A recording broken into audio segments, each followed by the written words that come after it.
Mari kita berdoa. Terima kasih Bapa, terima kasih Yesus untuk segala kasih dan kebaikan kemurahan Tuhan yang memberkati kami melewati malam yang gelap ini. Bangun dengan selamat pada pagi hari ini. Terima kasih Bapa. Sebelum kami memulai aktivitas kami pada hari ini, izinkan kami untuk bersekutu dengan Tuhan, berdoa, memuji muliakan nama Tuhan, dan mendengarkan kebenaran firman Tuhan melalui channel YouTube ini. Berbicara bagi kami Tuhan, karena kami telah siap untuk mendengarkan kebenaran firman Tuhan. Dalam nama Yesus kami sudah berdoa dan mengucap syukur. Amin. Shalom ibu bapak saudara terkasih dalam nama Tuhan kita Yesus. Semangat pagi. Bertemu kembali di channel Rionando Butar-Butar dalam khotbah 5 menit aja toko 5 untuk renungan harian. Renungan pada hari ini saya ambil dari kitab Yakobus pasal yang pertama ayat yang ke-13. Demikian kesaksian firman Tuhan. Apabila seseorang dicobai, janganlah ia berkata, pencobaan ini datang dari Allah. Sebab Allah tidak dapat dicobai oleh yang jahat, dan ia sendiri tidak mencobai siapapun. Pencobaan tidak datang dari Allah.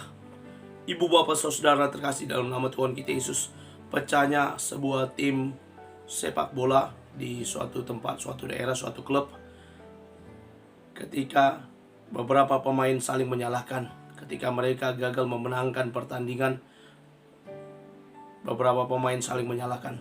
Striker yang kurang tajam, atau yang lain berkata playmaker yang tidak pandai mengumpan bola.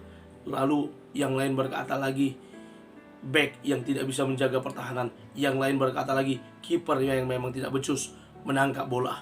Itulah yang saling menyalahkan, mencari kambing hitam dari sebuah kekalahan dan kegagalan. Ibu bapak saudara terkasih dalam nama Tuhan kita Yesus, manusia cenderung demikian, sering mencari kesalahan, sering mengkambing hitamkan sesuatu orang lain ketika kegagalan, kesalahan terjadi.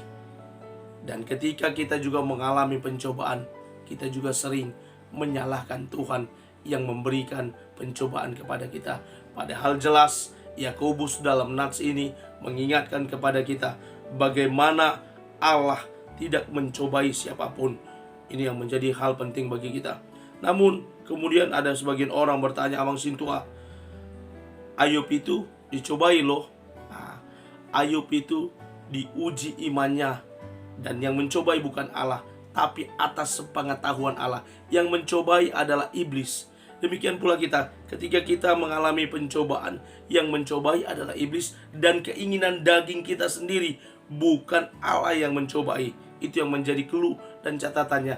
Yang mencobai iblis dan keinginan daging kita sendiri, bukan kita yang mencobainya. Itu yang penting harus kita ingat, ibu bapak saudara, bahwa dalam pencobaan yang kita alami, janganlah kita mempersalahkan Allah yang mencobai kita. Tidak, tapi atas seizin Allah, mungkin itu untuk memurnikan iman kita. Seperti Ayub yang diuji imannya, karena Allah mengenal Ayub itu saleh, Ayub itu tekun, dan akhirnya dia menang atas pencobaan yang dilakukan iblis. Dan imannya teruji bahwa dia akhirnya menang atas pencobaan itu.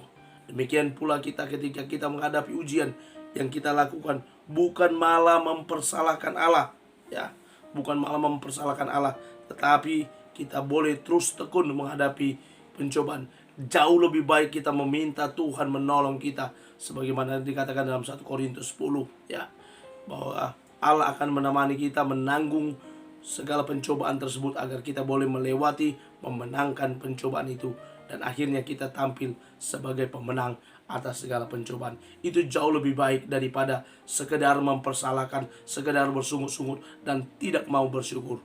Tapi mari kita mulai hari ini, ketika ada cobaan datang menerpa hidup kita, apapun itu, permasalahan yang datang silih berganti, sakit penyakit yang tidak menjadi sembuh, atau apapun yang kita hadapi, mari kita mohon kekuatan daripada Tuhan agar dapat membantu kita melewati pencobaan tersebut.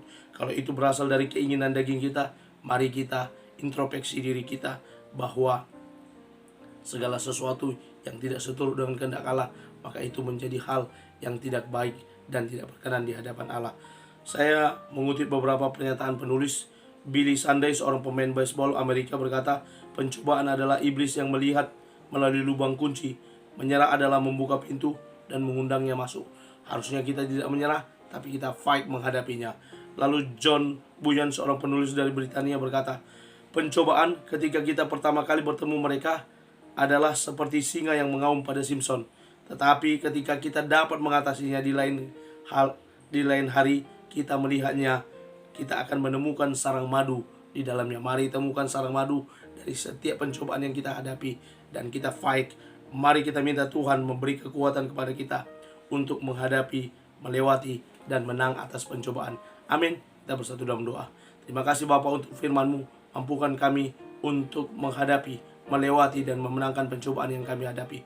Kekuatan yang ada pada Tuhan yang kami andalkan dalam menghadapinya. Terima kasih Bapa, kami percaya Engkau Tuhan senantiasa menyertai hidup kami sekarang sampai selama-lamanya. Dalam nama Yesus kami sudah berdoa dan mengucap syukur. Amin. Selamat beraktivitas. Tuhan Yesus memberkati. Shalom.